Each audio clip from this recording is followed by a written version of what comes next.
दोस्तों नमस्कार, मैं इस वक्त दिल्ली एयरपोर्ट पर हूं और इसकी वजह ये है कि आज एक खास मेहमान हमारे साथ जुड़ रहे हैं। वो बेंगलोर से आ रहे हैं, उनको आगे जयपुर जाना है और बीच में यही समय है जहां पर 30-35 मिनट उनसे मुझे मिला है ट्रांजिट के टाइम पे। एरो सिटी पर हैं और जो मेहमान हैं बहुत जाने पहचाने। जी हाँ, अगर आप देखेंगे तो आपको खुद समझ में आ जाएगा। अशोक वानखेड़े टाइगर, और मैं इनका बहुत शुक्रगुजार हूँ कि टाइगर ने हमको टाइम दिया है यहाँ पर और एयरपोर्ट पे टाइम दिया और 30-35 मिनट का टाइम इनसे मिला है। टाइगर, जिस तरह से आपने टाइम दिया, वाकई मैं हैट्स ऑफ टू यू। नहीं सर, दीपक भाई, आप बहुत कम प्लेटफॉर्म है जहाँ बोलने को मिलता है, बहुत प्लेटफॉर्म है जहाँ समाज से जुड़ी हुई चीज़ों को हम उठाते हैं। तो आप बुलाए और हम ना आए, ऐसा कभी होता नहीं। सिर्फ इतना था कि थोड़ा सा टाइम का कंस्टेंट था। मैं कर्नाटक था, उत्तर कर्नाटक था, उसके बाद घूमते हुए वापस आ गया। फिर आपने कहा कि एरो सिटी में बात करते, तो मैंने बोला कोई प्रॉब्लम नहीं, बात कहीं भी हो, बात होनी चाहिए। आपने बहुत बड़ी बात कह दी कि पहले हर जगह आप दिखते थे, हर चैनल पे आप आते थे। आज की तारीख में कोई प्लेटफॉर्म नहीं मुल्क में। और मुझे याद आ रहा है कि अभी हाल का जो सुप्रीम कोर्ट का जो एक बहुत ज़बरदस्त जो उसके ऑब्जर्वेशन है सुप्रीम कोर्ट के, जिसमें उन्होंने कहा है कि देश की जो मीडिया है, जो गोदी मीडिया है खासकर, किस तरह से हर चैनल टीआरपी के लिए, सरकारी पैसे के लिए, विज्ञापन के लिए जिस तरह से नफरत फैला रहा है, समाज को बांट रहा है। सुप्रीम कोर्ट ने तो यहाँ तक कह दिया कि भाई क्यों नहीं, ये जो सुधीर चौधरी टाइप्स, नाम तो नहीं लिया लेकिन उनका मतलब ये था कि जो सुधीर चौधरी टाइप्स हैं या अमीश देवगन टाइप्स हैं, हर वक्त हिंदू मुसलमान करते हैं, क्यों नहीं इनको ऑफ एयर किया जाता, इनको बैठाया क्यों नहीं जाता। बहुत बड़ी टिप्पणी थी। नहीं, मेरा थोड़ा सा इसके आगे है। मैं टिप्पणियों पे खुश नहीं हूँ। जो ऑपरेटिव जजमेंट है वो आना चाहिए। इन लोगों को जेल में डालना चाहिए। ये चैनल के लाइसेंसेस कैंसिल होने चाहिए। मैं ये नहीं मानता कि ये नफरत फैलाने का काम कर रहे हैं। ये वो कर रहे हैं जिससे सरकारें खुश हो रही है, सरकारी विज्ञापन दे रही है। यदि जिन लोगों का आपने नाम लिया, यदि उनको सरकार का विज्ञापन मिलता है, तो क्या सरकार उसको एंडोर्स कर रही क्या, उनके व्यूज को? जी, सरकार कहती है कि ये सेल्फ रेगुलेट करने चाहिए। सरकार को भी देखना चाहिए कि जो समाज को तोड़ रहे हैं, जो समाज को विघटित कर रहे हैं, जो गलत खबरें फैला रहे हैं, मतलब लड़की गाड़ी के नीचे आती है तो वो गाड़ी वाला दोषी होने से अच्छा उस लड़की का कैरेक्टर ढूंढने जाते हो। पुल गिरता है तो पुल कैसा गिरा ये जगाने के बाद लोग क्यों हिल रहे थे, और वही बंगाल में पुल गिरता है तो वो करप्शन होता है। ये जो सब्जेक्टिव है, ये सरकार को खुश करने के लिए सरकार के दरबार के मुजरे है। ये सवाल है आप डिस्टॉर्ट कैसे करते हो, और सरकार इसको प्रोटेक्ट करती है, सरकार इसको प्रमोट करती है। शर्म आती है। एक चैनल का मालिक, जो मालिक बना बाद में, पार्टनर, एंकर पार्टनर होते हुए, और एक आदमी का पैसा नहीं देता, एक आर्किटेक्ट है, वो आत्महत्या कर लेता है। जी, आज किसी ने आत्महत्या करके लेटर लिख लिया तो तुरंत उसको अंदर कर लेते हो। ये अभी सुशांत सिंह राजपूत की आत्महत्या हुई, हत्या हुई, पता नहीं है, लेकिन उसको आत्महत्या टर्म करके आप ढेर सारे लोगों को उसमें इन्वॉल्व करने का प्रयास कर रहे हो। 10-10 एजेंसीज लगी है। एक आर्किटेक्ट कपल आत्महत्या कर लेता है और उसके बाद वो महाराष्ट्र सरकार केसेस वापस लेती है। महाराष्ट्र सरकार सर्वोच्च न्यायालय में की हुई अपील वापस लेती है क्योंकि वो अर्णव गोस्वामी है।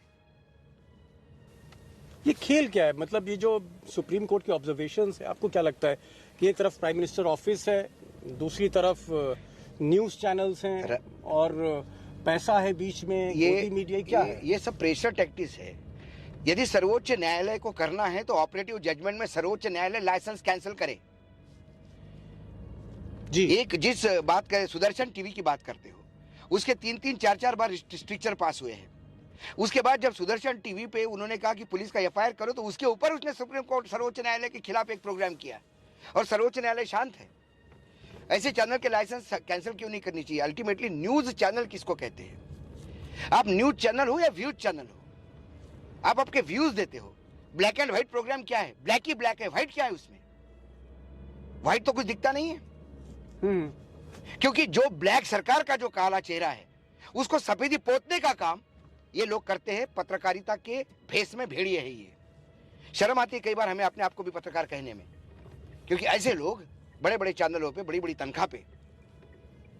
मुझे तो सुनने में भाव ये आया कि बहुत से जो एंकर हैं, जो मोदी जी की दिन रात तारीफ करते हैं और मोदी जी के जितने भी आरोप लगते हैं उन आरोपों के जिस तरह से एक वकील जवाब लेके आता है, उस तरह से इनका बुलेटिन जवाब लेके आता है। तो दिन भर इनका काम होता है मोदी जी को हर आरोप में डिफेंड करना। मुझे कोई बता रहा था कि मोदी जी को खुश करने के पीछे कारण ये कि यही पत्रकार दलाली भी करते हैं, लाइजनिंग कर रहे हैं। ये दलाली करते हैं, लाइजनिंग करते हैं, इनके अपने काम होते हैं। ये अपने आप को महिमा मंडित करते हैं कि यदि प्रधानमंत्री ने उनको फॉलो किया तो वो तो प्रधानमंत्री का नेचर है, वो किसको फॉलो करते क्या नहीं, क्योंकि फॉलो करने वालों में इतने छिछोरे लोगों की लिस्ट है कि फिर प्रधानमंत्री के पद की भी गरिमा देखनी होती है। प्रश्न वो भी नहीं है, प्रश्न ये है कि मालिक ऐसे छिछोरों को पालता क्यों है।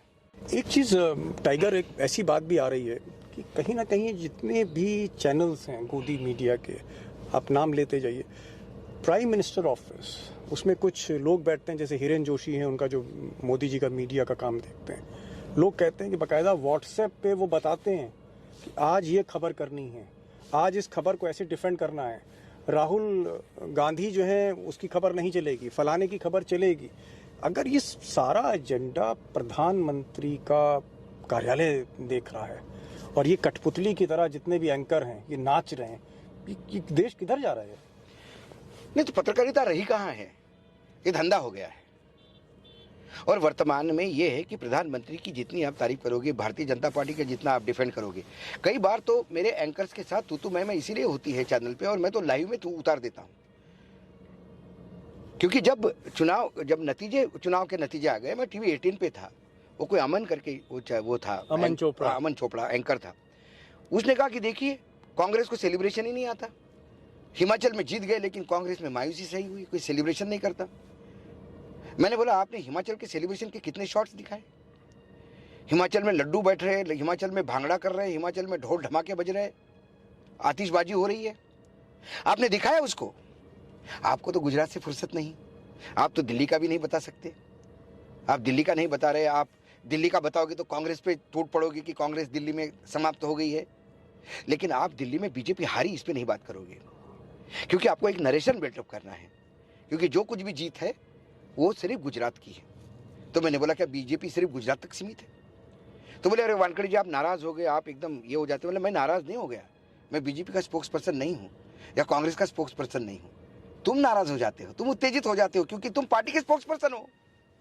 आई सेड ऑन लाइव, ये मैं बोलता हूँ मेरे कई एंकर से। पहले मैं आपको देखता था देश का हर बड़ा चैनल आपको नहीं, फिर अभी प्रॉब्लम है, क्योंकि आज मैं बोलता हूँ उनको सुनने का माध्यम कहाँ है? कितने चैनल है जो ऐसे सुनने के लिए तैयार है हम जो बोलेंगे? कितने चैनल आर्थिक नीति पर बात करने को तैयार है? कितने चैनल फैक्ट पे बात करने को तैयार है? छोड़िए कोई भी इशू हो, फैक्ट पे बात करने के लिए कितने लोग तैयार है? हम बैठते और फिर बुलाया जाता है तो फिर कम से कम बोलने दिया जाता है, क्योंकि आपको बोलने नहीं दिया जाता। एक संघ का स्पेशल आदमी रहता है, एक संघ का रिप्रेजेंटेटिव रहता है, अच्छा। एक बीजेपी का स्पोक्स पर्सन रहता है, 2 राजनीतिक विश्लेषक होते हैं जो संघ के ही लोग होते हैं, जो राजनीतिक विश्लेषक के नाम पे आते हैं। एक कांग्रेस का होता है, एक आम आदमी पार्टी का होता है, और एक मेरे जैसे एक आदमी फंस गया तो फंस गया। तो आपको यहाँ संघ के आदमी को, आपके यहाँ 2 राजनीतिक विश्लेषकों को जो बीजेपी के हैं, मतलब संघ के आए हैं, एक बीजेपी के प्रवक्ता को, एंकर को, ऐसे 5 लोगों के वर्सेस 3 लोग होते हैं। 3 में बेचारा आम आदमी पार्टी को बोलने नहीं देते, कांग्रेस की मजाक उड़ाते। मेरे जैसे आदमी के पास तो आते ही नहीं है, क्योंकि उनको मालूम है ऐसा आईना दिखाता है जिसका फिर आपका चेहरा दिख जाएगा विद्रूप, तो आपको परेशानी होगी। इशू वो है जी। मतलब मैं एक अभी लिटरेचर फेस्टिवल में गया गोरखपुर में, वहां पे नवभारत टाइम्स जो टीवी है, नवभारत टीवी, उसका एक एंकर था, फेमस एंकर, वो कोई पाठशाला नाम का कई कार्यक्रम चलाता है ना, सुशांत नाम है शायद उसका जी। उन्होंने अपने ओपनिंग रिमार्क में कहा कि मीडिया तो हमेशा ही बायस रहा है, मीडिया तो कभी न्यूट्रल रहा ही नहीं। जब से देश आजाद हो गया तब से मीडिया न्यूट्रल कभी नहीं रहा। और बोले बिल्किस बानो के हत्यारों को छोड़ने के लिए जो लोग रोते हैं, उन लोगों को मालूम है कि जो 100 कार सेवक मारे गए थे उनके नाम भी किसी को याद है? मतलब 100 कार सेवक मारे गए, उसका जस्टिफिकेशन आप बिल्किस बानो की, गर्भवती बिल्किस बानो के बलात्कारियों को छोड़ने में और महिमामंडित करने में करते हो। तो क्या आप बार्बेरियन सोसाइटी में नहीं जा रहे हो? बिल्कुल। क्या हमारे यहाँ कानून व्यवस्था है? 4 साल की बच्ची को कोई उसके माँ के सामने पटक पटक के मारे, उस महिला के सामने उसके घर वालों की हत्या हो जाए, उसके बाद सामूहिक बलात्कार हो जाए, और वो न्याय की हकदार नहीं है क्योंकि वो मुसलमान है, उसने आग नहीं लगाई थी जिनने आग लगाई होगी वो मरे होंगे, क्या मारे होंगे कोई पता नहीं है, इसका कोई जवाब नहीं है जी। काले पानी की सजा अकेले सावरकर ने नहीं झेली थी, 68 मराठी लोग थे जो सावरकर जी के साथ थे, और दीपक जी बता दूं उनमें से एक ने भी माफी नहीं मांगी और एक भी जिंदा वापस नहीं आया, सबके सब काले पानी में शहीद हो गए। उनका नाम कितने लोगों को पता है? यह सवाल पूछने पे आईना दिखाने वाली बात होती है। लेकिन ये जो मालिक हैं, खासकर जो टीवी चैनल के मालिक हैं, जैसे रजत जी हैं, एक टाइम पे तो रजत शर्मा का बड़ा नाम था कि साहब बड़े जो है एग्रेसिव पत्रकार हैं, वो कहाँ गई पत्रकारिता? रजत शर्मा इसलिए पत्रकारिता में जिंदा है क्योंकि कांग्रेस ने वो काम नहीं किया जो बीजेपी अभी कर रही है। कांग्रेस उसी टाइम यदि टाइट कर देती तो रजत शर्मा जर्नलिज्म छोड़ के कब दूसरा काम कर चुके होते, लेकिन कांग्रेस ने हमेशा जगह दी। कांग्रेस के पीरियड में ही रजत शर्मा फल फूले।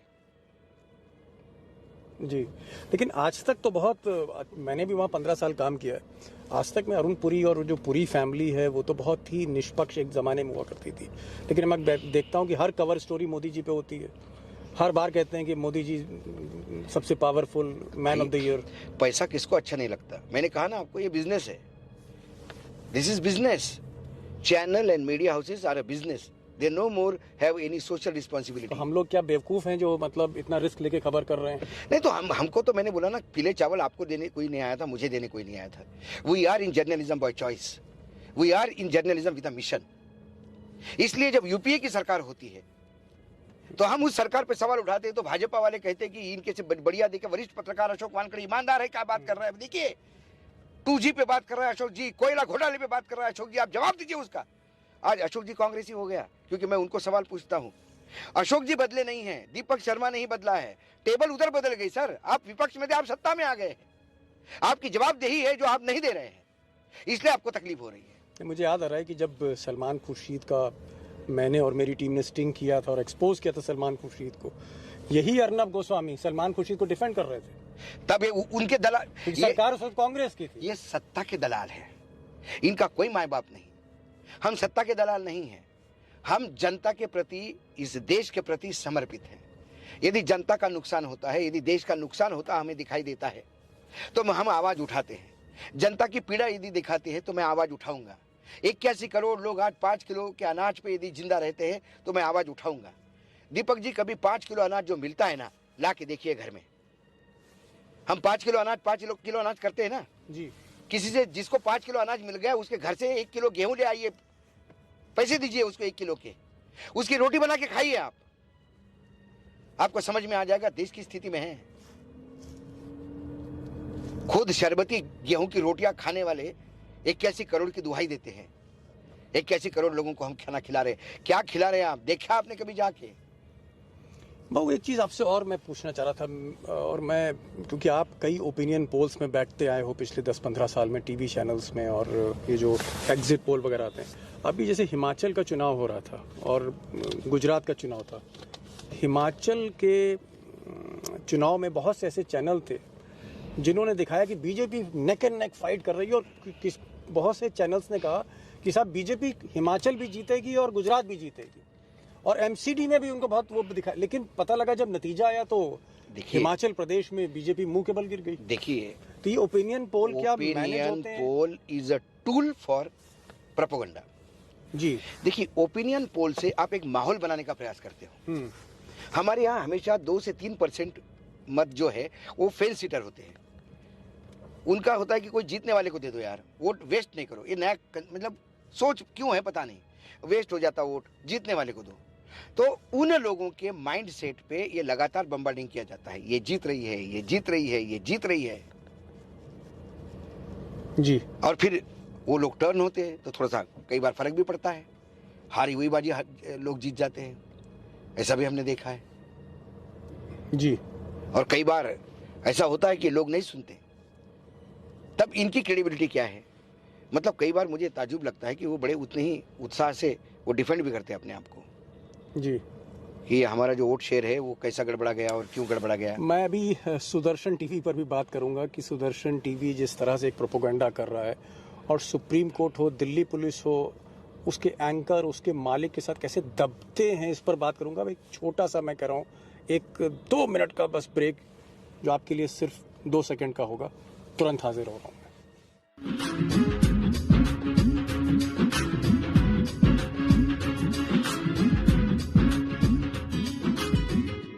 हम बात कर रहे थे दोस्तों सुदर्शन टीवी की, और सुदर्शन टीवी में जो एक बड़े ज़बरदस्त एंकर हैं, हर वक्त हिंदू मुस्लिम हिंदू मुस्लिम हिंदू मुस्लिम, हिंदू राष्ट्र हिंदू राष्ट्र हिंदू राष्ट्र, मेरे शायद उनका नाम सुरेश चौहानके है।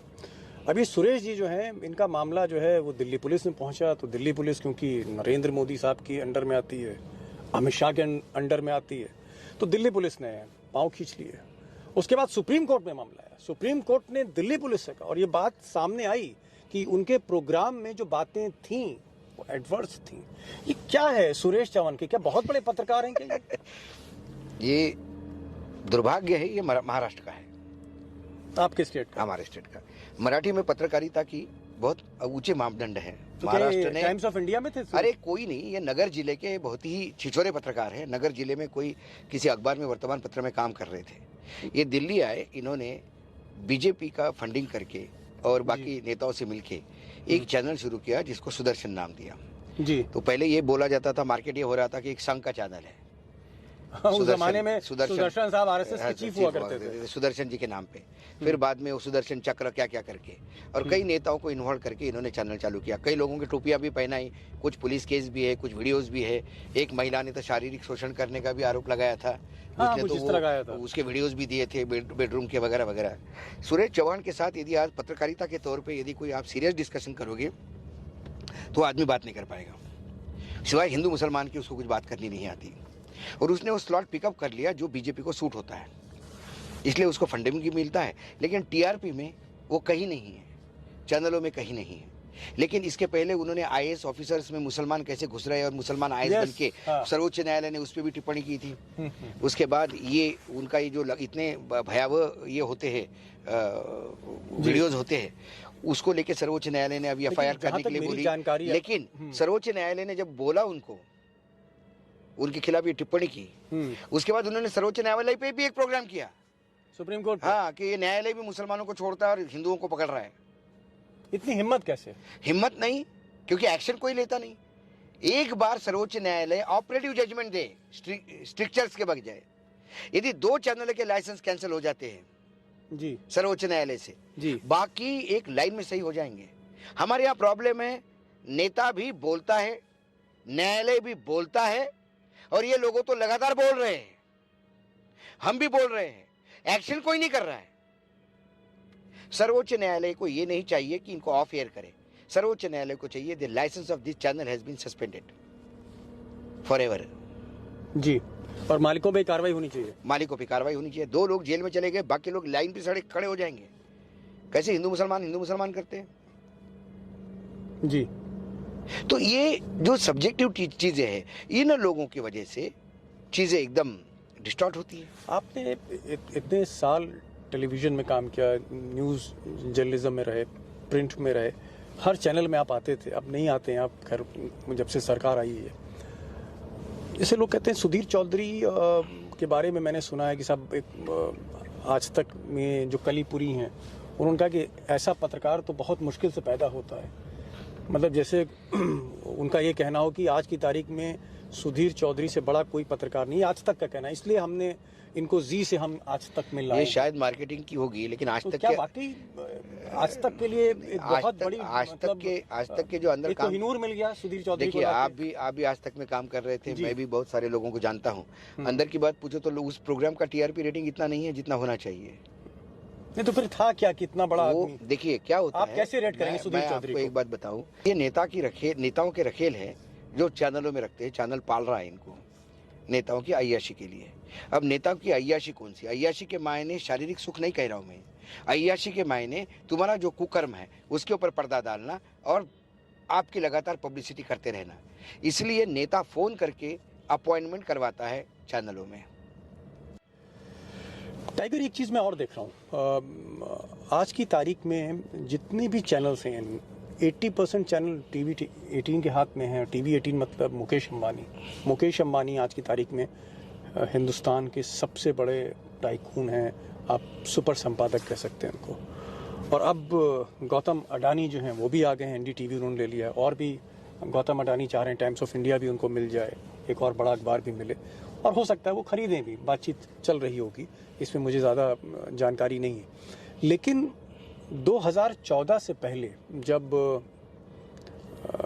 मोदी जी नहीं आए थे दिल्ली, उससे पहले ना गौतम अडानी की हिम्मत हुई, ना मुकेश अंबानी की हिम्मत हुई।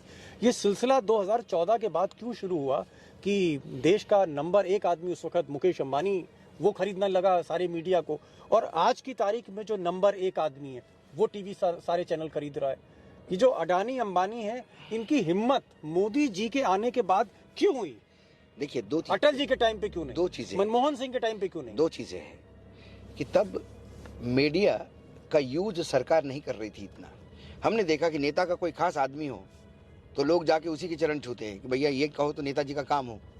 तो अब क्या हुआ, उनको ये पता पड़ गया कि वर्तमान में जो सत्ता पे शीर्ष में बैठे हैं वो पब्लिसिटी के भयानक भूखे हैं। उनको 24 घंटा फोटो चाहिए, उनके लिए अच्छी बातें करने वाले चाहिए, उससे वो बहुत खुश होते हैं। तो उनको खुश करने के लिए एक भाटों की टोली पालनी होती है। तो वो भाटों की टोली आपको कहाँ मिलेगी? मीडिया में मिलेगी। तो आपने मीडिया पे कब्जा करना शुरू कर दिया। मैं थोड़ा रूम यहाँ पे रिलायंस को देता हूँ फॉर ए रीज़न, क्योंकि रिलायंस की अपनी एक मोबाइल कंपनी है जियो जी। आगे पीछे जियो पे जो सॉफ्टवेयर चलेंगे न्यूज़ के, उसके लिए इन लोगों से पैसा देने के बजाय अपनी चैनल खरीदो, एक सोच हो सकता है। लेकिन अडानी साहब ने क्यों मीडिया में उतरे? एनडीटीवी लिया। और दूसरी बात है, आज के डेट में मीडिया ये नेगेटिव लिस्ट में है बैंक फाइनेंस में। अच्छा, हाँ, कि ये पॉजिटिव नहीं माना जाता कि मीडिया को आप चैनल चालू करने के लिए आप पैसा लोन दोगे तो उसमें बहुत दिक्कत आती है। चैनल तो वो इतनी इजीली नहीं देते, क्योंकि चैनल अक्सर डूबते हुए नजर आते हैं। ये है उन्होंने क्यों लिया। तो अडानी जी का जो चैनल लेने का मकसद ये था कि जब आदमी के पास बहुत ज़्यादा पैसा हो जाता है तो फिर आदमी उच्च नस्लों, फिर अलग अलग फैंसी डॉग्स पालना शुरू कर देता है कि ये ऑस्ट्रेलिया से मैं ब्रीड लाया हूँ 40 लाख का कुत्ता। अभी हमने नहीं देखा वो केस, वो सुरेश, वो फ्रॉड है, तो उसके मामले में वो उसने पर्शियन बिल्ली जो है 40 लाख रुपए की, एक बिल्ली भी 40 लाख रुपए की हो सकती है, हमारे लिए तो खबर थी। तो ये जो बिल्लियाँ और कुत्ते पालने के जो बड़े शौक हैं, उनमें एक शौक नया शुरू हो गया कि चैनल पालना है। एक चैनल खरीद लो, 50 पत्रकार जिनके नाम है वो तुम्हारे चरणों में रहेंगे, चरण वंदना करेंगे। क्योंकि हमारे यहाँ पत्रकारिता में एसपी सिंह, राजेंद्र माथुर, प्रभात जोशी के साथ वो पीढ़ी खत्म हो गई जिन्हें संपादक कहा जाता है। जो संपादक होते थे, जो मालिक संपादक का एक रिश्ता था, जो संपादक को इज्जत से देखता था कि भैया ये मेरी टैलेंट बैंक है। मतलब आपका मानना है कि अभी आज के संपादक जो है वो टैलेंट बैंक नहीं है। आज के संपादक शार्प शूटर है। उसको मैसेज दिया जाता है कि निपटाओ इसको, कि उसके खिलाफ स्टोरी, अरे ये अपना आदमी है, बचाओ इसको, तो कुछ भी करके उसको बचाओ। ये कॉन्ट्रैक्ट किलर हो गए हैं, कॉन्ट्रैक्ट किलर हो गए हैं, सुपारी किलर हो गए हैं। तो इस वजह से ये ऐसा करते हैं। और मेरा दावा है, कल यदि सत्ता परिवर्तन, आगे पीछे कोई अमर पट्टा तो लेके बीजेपी नहीं आया है। जिस दिन सत्ता परिवर्तन होगा, यही अंबानी के चैनल नई सत्ता के सामने ऐसे नतमस्तक होते हुए दिखाई देंगे। यही अमीश देवगन जोर से चिल्लाते हुए दिखेगा, और ब्रेकिंग आ गई है कि राहुल जी अब ये हो गए हैं, और राहुल जी के जो पैर में मोच आई थी वो ठीक हो गई, देश खुश है, खुशियां मना रहा। ये बोलेगा ये, क्योंकि तब शायद हो सकता है यूपी की सरकार हो तो इनको राहुल राहुल कहना पड़ेगा। तब ये बीजेपी को गाली देंगे। इनका कैरेक्टर सत्ता के साथ बदलता है। मतलब सत्ता से सवाल जो मीडिया को करना चाहिए, वो सत्ता के साथ जिसका कैरेक्टर बदलता है, जो सत्ता के दलाल बन के घूम रहे हैं, जो सत्ता के भटेत हैं, उनसे आप सवालों की अपेक्षा कैसे कर सकते हैं? आपको तो कसीदे पढ़ने हैं जी। एक भाट होता था राज दरबार में, वो तो राजा के कसीदे पढ़ता था कि वो काव्य लिखा जाता था राजा के ऊपर कि राजा ने ऐसा किया, राजा ने ऐसा किया। भले ही राजा शिकार नहीं करके आए, कोई और शिकार मारता था, वो शेर राजा के नाम से चल जाता था कि भैया राजा ने शेर मारा, राजा ने शेर मारा। राजा तो दारू पी के मचान पे सो गए थे, नीचे शेर की शिकार होगी, राजा को उठा के लाए कि भैया ये शेर राजा ने मारा जी। तो ये सिस्टम टोटल बदल गया है। हमारा काम, मतलब हमारा इतना ही नहीं है कि जनता के सवाल उठाना, पत्रकारिता को क्रेडिबिलिटी देने का काम भी कहीं ना कहीं करना पड़ेगा। 24 घंटे जो भी आप चैनल लगाइए, उसमें आप नरेंद्र मोदी जी को पूजा करते हुए कहीं मंदिर में देख रहे हैं, कहीं आरती उतार रहे हैं, कहीं भाषण दे रहे हैं, कहीं अपने घर जा रहे हैं। हर वक्त एक मोदी जैसा किरदार जो है वो टीवी चैनल में दिखता है। और उसकी मतलब अगर वो चुनाव के बीच में अगर वो कोई रोड शो कर रहे हैं तो पता लगता है कि चैनल्स की सारी ओबी वैन लग गई। बड़े बड़े रिपोर्टर यहाँ से दिल्ली से जाती हैं, सच के खड़ी हो जाती हैं और वहाँ पर कहती हैं देखिए शेर आया, शेर आया, शेर आया। ये जो 24 घंटे मोदी जो दिखाया जा रहा है, आप खैर पहले तो ऐसा नहीं होता था, लेकिन ये देश को किस तरफ ले जा रहा है? स्तुति नहीं तो क्रेडिबिलिटी आपको लगता है न्यूज चैनलों की है? आज आप आम जनता में घूमिए, मैं लगातार भ्रमण कर रहा हूँ, आप भ्रमण करते हैं, लोग आज यदि लोग हमको पूछते हैं, मैं तो किसी टीवी पे नहीं आया हूँ, मैं तो मोदी जी के कसीदे नहीं पढ़ता हूँ, मैं तो सरकार को सवाल पूछता हूँ। इसके बाद लोग पसंद करने वाले लोग हैं। यदि 1 लाख 2 लाख 5 लाख लोग देखते हैं, 6 लाख लोग देखते हैं, इसका मतलब वो लोग मूर्ख थोड़ी है कि यूं ही देख रहे हैं। हम कोई शाहरुख खान थोड़ी है, या हम कोई किसी हीरोइन के साथ थोड़ी ना, मतलब तो आप शर्मा जी कोई हीरोइन है क्या कि अशोक वानखड़े के साथ भाई दीपिका पादुकोण है तो लोग देख ले? या कोई आप अक्षय कुमार नहीं हो कि लोग अक्षय कुमार को देखने के चक्कर में मेरा इंटरव्यू देख ले? जी, हम दोनों ही ऑर्डिनरी लोग हैं। प्रधानमंत्री के तो मन की बात दिखाने वाले 10 चैनल है, जनता की मन की बात सुनाने वाला कौन है? बार बार लगता है कि चलो ठीक है, पैसा नहीं मिलता है, हम बहुत कंस्ट्रेंट में जी रहे हैं, लेकिन इतना करते हुए एक सेटिस्फैक्शन है कि जिस प्रोफेशन को हमने अपने साथ रखा है उस प्रोफेशन के साथ जस्टिस कर रहे हैं। आज नहीं तो कल कहीं ना कहीं एक ऊपर वाली अदालत में फेस करना होगा, तब कम से कम हमें इतना विश्वास है कि उस अदालत में ये न्याय जरूर होगा कि बंदा पत्रकार बना तो पत्रकारिता करके आया है। इतना विश्वास है। मैं आस्तिक हूँ, भगवान में विश्वास रखता हूँ। आपको लगता है कि जिस तरह से मोदी हैं, अमित शाह हैं, कहीं ना कहीं अगर 24 घंटे आप सरकार की बात करेंगे, उनकी हिमायत की बात करेंगे, उनकी तरफदारी की बात करेंगे, विपक्ष का एक भी नेता जो है उस पर फोकस नहीं रहता है गोदी मीडिया का, क्या गोदी मीडिया को इसके बदले पैसा मिल रहा होगा? उसके पैसा मिल रहा होंगे? आप देखिए, उनके खिलाफ आप किसी भी जांच नहीं है, ईडी की जांच नहीं है। बीजेपी रूल्ड स्टेट का एडवर्टाइजमेंट का बजट देखिए आप, करोड़ों में पेमेंट हो रहा है इन लोगों को, करोड़ों में पेमेंट हो रहा है जी, ठीक है। उसके बाद आप इनके काले कारनामे देखिए, जरा कोई चैनल इधर उधर होता है, जरा न्यूज़पेपर भास्कर ने थोड़ा कड़ा लिखना शुरू कर दिया, भास्कर के ऊपर रेड हो गई, भास्कर भी थोड़ा मेल्ट डाउन हो गया। तो ये क्या मतलब एक प्रेशर टैक्टिक सरकार की तरफ से कि अगर तुम थोड़ा सा, जैसे हमने देखा था उत्तर प्रदेश में भारत समाचार था, बहुत अच्छा चैनल है भारत समाचार, उसको जो जिसमें ब्रिजेश मिश्रा साहब, हाँ उन्होंने तो वो थोड़ा सा एंटी योगी और एंटी बीजेपी नहीं था, वो सरकार पे सवाल उठा रहा था। भारत समाचार। अब यदि योगी की सरकार है, योगी मुख्यमंत्री है, तो मैं अखिलेश को तो नहीं सवाल पूछ सकता ना। आज यदि महाराष्ट्र में किसानों ने आत्महत्या की है, यदि 1 साल में पिछले यदि 11 अकेले उत्तरी विदर्भ में 1174 किसानों ने आत्महत्या की है, तो मैं जाके शरद पवार को तो नहीं पकड़ सकता ना, मैं उद्धव ठाकरे का गला तो नहीं पकड़ सकता ना। 1 साल से यदि सरकार देवेंद्र फडणवीस से, उसी को पूछूंगा ना मैं। मतलब ये बनता तो यही है, आप मुख्यमंत्री हैं, यदि यूपी में लाशें तैर रही है गंगा में, तो इसका जवाब कौन देगा? राहुल गांधी देगा। जवाबदेही उसकी होगी ना जो सत्ता में है। एक हम उनको क्यों कहें योगी विरोधी है, उनको योगी से क्या लेना देना? योगी ने घोड़ा मारा था उनका, या मोदी जी ने क्या किया? मेरा नुकसान पर्सनली, आपका क्या नुकसान किया?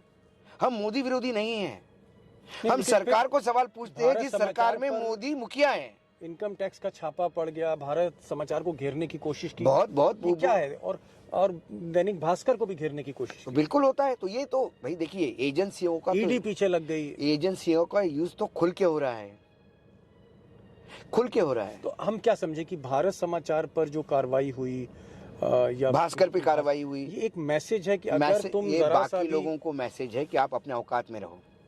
अच्छा हुआ क्या, सभी अखबार मालिक और चैनल मालिकों के रेले हैं, सभी ने पैसा इधर लगाया, किसी ने पैसा उधर लगाया, किसी ने कोई काम किया, किसी ने गवर्नमेंट से फेवर लिया। जी, जब हुड्डा जी की सरकार थी तो क्या जी टीवी को फेवर नहीं किया उन्होंने, जी टीवी के मालिकों को लैंड में? तो सभी के काले कारनामे कहीं ना कहीं दबे हुए हैं। जिनके काले कारनामे नहीं है वो बोल रहे हैं जी। हमके क्या काले कारनामे हो सकते हैं? ना हमारा खुद का घर है, ना खुद की गाड़ी है, ना कोई बैंक बैलेंस है, ना कोई एफडी है, ना कोई इन्वेस्टमेंट है, ना कोई डायरेक्टर है, ना शेयर होल्डर है। हाँ, तो हम मर्सिडीज में भी नहीं घूम रहे हैं, हम पेंट हाउस में भी नहीं, हम फार्म हाउस भी नहीं ले रहे हैं, क्योंकि वो लेने के लिए मुझे पत्रकारिता की बलि देनी होगी। बिल्कुल, वो नहीं करना चाहता हूँ, ये मेरा चॉइस है। इसके लिए मैं अपने आप को कोई महिमा मंडित नहीं करना चाहता, ये मेरा चॉइस है। मैं कर सकता हूँ, करना को किसने रोका है मुझे? लेकिन नहीं कर रहा हूँ तो ये मेरा चॉइस है। और जब मैं मेरे चॉइस से कोई चीज़ कर रहा हूँ तो ये मेरा अपना डिसीजन है। और यदि मेरा कॉन्शियस डिसीजन है, ऐसा कॉन्शियस डिसीजन ही कहीं ना कहीं पत्रकारिता को जिंदा रखेगा। मैं ये नहीं कहता हूँ कि मैं अकेला हूँ, मेरे जैसे कई लोग हैं, सैकड़ों लोग हैं। फ़र्क इतना है कि मैं कई बार स्क्रीन पे आ जाता हूँ तो लोग पहचानते हैं, लेकिन ऐसे ग्रामीण क्षेत्र में, ऐसे लोग प्रिंट मीडिया में लोग प्रताड़ित हो रहे हैं, लोग जेल में जा रहे हैं, लोगों के ऊपर केसेज चल रहे हैं। और ये सिर्फ ये नहीं, सत्ता में आने वाला हर पक्ष वही कर रहा है अभी, क्योंकि उनको समझ में आ गया मीडिया को रगड़ दो, ये अपने सामने मुजरा करने लगते हैं। यही कारण है कि छत्तीसगढ़ में कांग्रेस की सरकार है लेकिन वहाँ भी प्रताड़ित होता है पत्रकार, बीजेपी की सरकार है वहाँ भी प्रताड़ित होता है पत्रकार। एक पत्रकार सिर्फ इतना लिखता है, सिर्फ अपने ब्लॉग में इतना लिखता है वेबसाइट पर कि कोविड ठीक से हैंडल नहीं कर पाने की वजह से हो सकता है गुजरात का मुख्यमंत्री बदला जाए, और इसके लिए उसको जेल, राष्ट्रद्रोह का मुकदमा होकर के उसको जेल डाल दिया जाता है। तो दोस्तों, आपने देखा कि अशोक वानखेड़े साहब ने, टाइगर ने आज टाइगर के अंदाज में बहुत से राज खोले, बहुत ही तल्ख टिप्पणियां इनकी थीं। और खासकर जब इन्होंने कहा कि जो ओपिनियन पोल होते हैं ये मैनेज होता है, इन्होंने ये भी कहा कि जहां तक ऑफ एयर करने की बात है, बेहतर हो कि कुछ चैनल के लाइसेंस रद्द कर दिए जाएं, यहाँ तक ही बोले। और भी एक इशारा इन्होंने किया कि अब इस देश में मीडिया पूरी तरह से गुलाम है, मोदी जी या सरकार में की एकदम गोद में बैठी है या चरणों में। और अगर यही सिलसिला जारी रहा तो हो सकता है आने वाले समय में मेन स्ट्रीम मीडिया, मुख्य धारा की मीडिया, जो बड़े चैनल हैं, जो बड़े अखबार हैं, यहाँ पर पत्रकारिता आप कह सकते हैं कि इतिहास बन जाएगा। भाऊ, आप आए और एक फ्लाइट से दूसरे फ्लाइट के बीच में आपने समय निकाला, और ये मेरी खुशकिस्मती है। और आप जैसे जांबाज लोग, अरे नहीं, है ना, जो सच बोलने के लिए मतलब आप टर्मिनल से बाहर निकल आए, फिर आपको दूसरी फ्लाइट पकड़नी। बहुत बहुत शुक्रिया दीपक जी, धन्यवाद। आप हो तो कम से कम बोल सकता हूँ, नहीं तो मेरी भी स्थिति ऐसी हो गई कि दीवारों के सामने बोल के जितनी भड़ास निकालनी है बाथरूम में बोल के बाहर निकलूँ। कम से कम आपका एक प्लेटफॉर्म है जिसको लाखों लोग देखते हैं, और मैं जहाँ भी जाता हूँ, मैंने अभी जब उत्तर प्रदेश में था तो मैंने कहा, लोग बोलते थे जी। मैं कर्नाटक में था, मैं कर्नाटक के इंटीरियर तक बालाकोट में गया, बालाकोट में भी मुझे दीपक शर्मा के, क्योंकि किसी ने मुझे कहा टाइगर, तो मैं हंसा, तो बोला दीपक जी के साथ शो हम आपका देखते हैं अशोक जी, अच्छा लगता है। तो रूरल कर्नाटका हो, अर्बन कर्नाटका हो, रूरल यूपी हो या महाराष्ट्र का इंटीरियर हो, यदि लोग आपको देखते हैं तो इसका मतलब लोग पसंद करते हैं, इसलिए देखते हैं। मुझे लगता है सच को पसंद करते हैं, सच को पसंद करते हैं, और आप बोलने का एक चांस देते हैं, आप बुलवाते हैं जी। तो ये आपकी महानता है कि आप बोलने के लिए प्लेटफॉर्म। बहुत बहुत शुक्रिया।